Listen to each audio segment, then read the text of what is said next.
আজকে আমি আলোচনা করব বেসিক ইলেকট্রিসিটির বৈদ্যুতিক বর্তনী নিয়ে। এই অধ্যায়টি বেসিক ইলেকট্রিসিটির সবচেয়ে গুরুত্বপূর্ণ। পর্ব মধ্য ফাইনাল পরীক্ষায় একটি বড় প্রশ্ন অবশ্যই এই অধ্যায় হতে আসবে। আজকে আমি শিখাবো ভোল্টেজ ড্রপ কিভাবে নির্ণয় করে সেটি।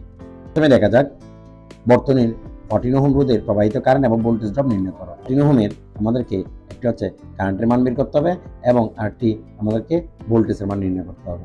এটি হচ্ছে ভোল্টেজ ড্রপ নির্ণয় করা। এক্ষেত্রে সর্বপ্রথম আই এর মান নির্ণয় করতে হবে। এখানে আর হচ্ছে 14 ওহম, আই হচ্ছে 14 ওহমের কারেন্টের মান, যেখানে আমাদেরকে কারেন্ট ডিভাইডারের সূত্র প্রয়োগ করতে হবে।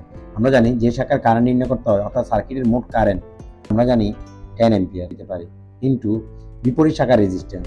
একটু কথা বলি রাখি, সেটা হচ্ছে এখানে বিপরীত শাখার রেজিস্ট্যান্স হচ্ছে 14 ওহমের বেশ প্যারালাল সংযুক্ত অর্থাৎ 13 ওহম। তাহলে এখানে আমরা 13 দিতে পারি। এখন দেখবো ওই শাখার মোট রেজিস্ট্যান্স, এই শাখার মোট রেজিস্ট্যান্স 10 এবং 15 এর প্যারালাল কনভার্ট করে আমরা মান পেয়েছি 6 ওহম। 13 প্লাস 14 প্লাস 6, এখান থেকে আমরা পাই, এখান থেকে পাবো অ্যাম্পিয়ার। 14 ওহম, 14 ওহমের আমাদেরকে বের করতে হবে কারেন্টের মান এবং ভোল্টেজের মান। কারেন্টের মান হচ্ছে 6 অ্যাম্পিয়ার, তাহলে ভোল্টেজ হচ্ছে আইআর। তাহলে আমরা এই জায়গায় 6 ইন্টু আর 14 ওহমের অর্থাৎ আমাদেরকে 14 ওহমের ভোল্টেজ ড্রপ বের করতে বলছে। তাহলে আমরা এখানে তাহলে আর এর মান আমরা এখানে 14 বসাবো, 84।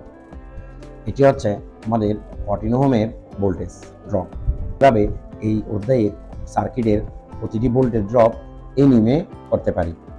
এখন আমরা আরেকটি প্রশ্ন করব, যেখান থেকে আমরা প্রবাহিত কারেন্টের মান নির্ণয় করব। সার্কিটের সমতুল্য রোধ কারেন্ট 8 ওহম রোধের ভিতর দিয়ে প্রবাহিত কারেন্টের মান নির্ণয় করব।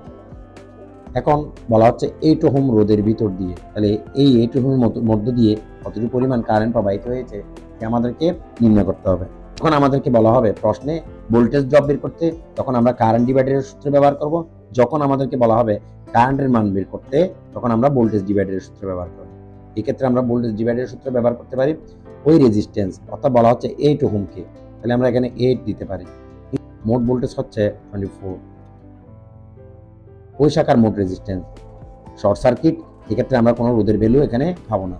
তাহলে এখান থেকে পাবো আমরা 5 ওহম এবং 3 ওহম এবং 8 ওহম